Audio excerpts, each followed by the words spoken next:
Moi, j'utilise surtout la musique vivante dans mes séances, sous toutes ses formes. Improvisation instrumentale, chanson, berceuse, comptine. Écoute musicale également, parce que moi je suis flûtiste, donc j'utilise aussi beaucoup la flûte traversière. Voilà. Et c'est une médiation thérapeutique, la musicothérapie, qui va permettre à ces enfants qui ont des difficultés de communication et d'interaction avec les autres, de communiquer plus facilement au niveau verbal et non verbal, d'apaiser des angoisses, notamment au niveau corporel, La musicothérapie, elle leur permet aussi d'entrer en relation avec les autres et d'avoir un moment de plaisir partagé. Et ça, c'est quand même une clé, un fil conducteur de toutes mes séances. Le plaisir partagé, le fait de jouer ensemble avec toutes les particularités de la musique pour arriver à un moment de plaisir, d'apaisement dans la relation aux autres, dans le lien entre eux et avec moi. Petit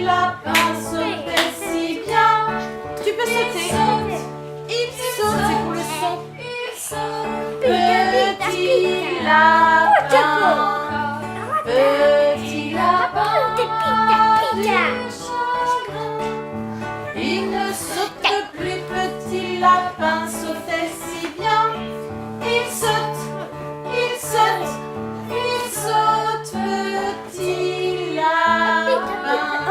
Alors mon rôle au sein des séances de musicothérapie est d'accompagner d'abord l'enfant donc à sa séance, de veiller à ce que il profite pleinement de ce temps-là.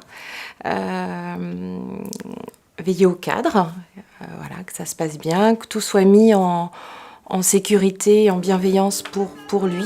Mon rôle aussi est d'informer Catherine de l'état de l'enfant. Parfois, voilà, ça peut être une journée compliquée pour lui, donc du coup veiller à ce que la séance se passe au mieux.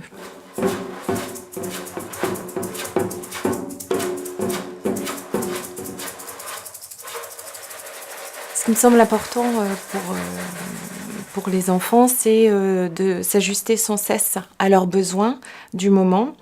Et c'est quelque chose qui est possible avec Catherine pour offrir un espace commun rassurant.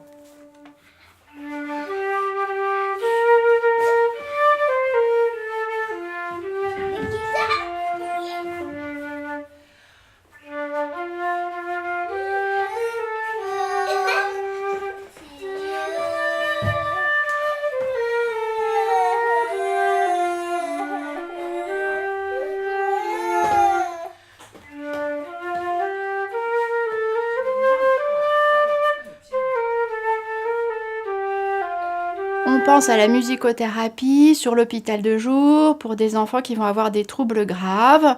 Donc tout d'abord des enfants plutôt avec des troubles autistiques pour lesquels le sonore est une compétence, une appétence particulière et où ce support, cette médiation va les aider dans leur projet de soins. Et on y pense également pour des enfants qui vont avoir un retard de développement. Peut-être par exemple pour des enfants ayant subi des négligences qui n'ont pas pu être portés autour du musical, du sonore dans leur toute première enfance et ça va également être une indication très intéressante sur l'hôpital de jour.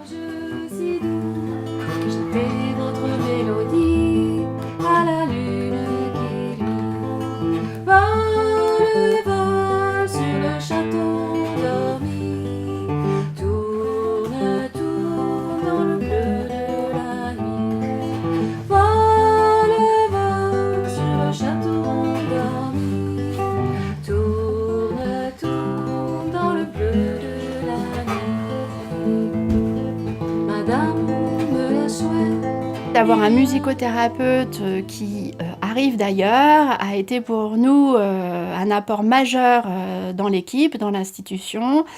Il y a cette question d'apporter son savoir qui vient d'ailleurs, du dehors, et puis cet échange très riche entre quelqu'un qui vient avec sa propre formation, son propre parcours, et l'équipe qui reste ensemble tout le reste de la semaine. Ça travaille à la fois le dedans, le dehors, l'enrichissement mutuel. Et puis, je pense que ça a aussi beaucoup aidé les membres de l'équipe à améliorer leur savoir-faire, leur savoir-être autour de ce support de la musique.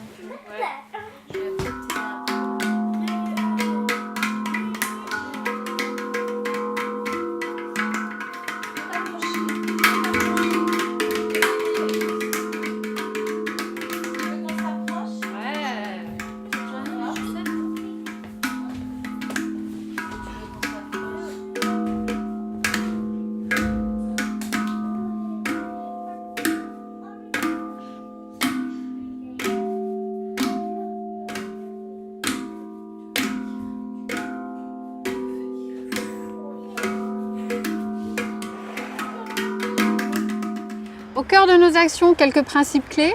Notre conviction du rôle de la musique vivante et du sonore dans la restauration du lien parents-enfants, soignants-enfants.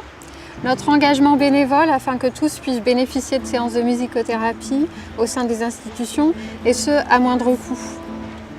Le partenariat avec les institutions, les projets d'établissement, les processus thérapeutiques déjà à l'œuvre, ainsi que les équipes de professionnels. Musique en Soins ne peut exister sans les partenaires financiers.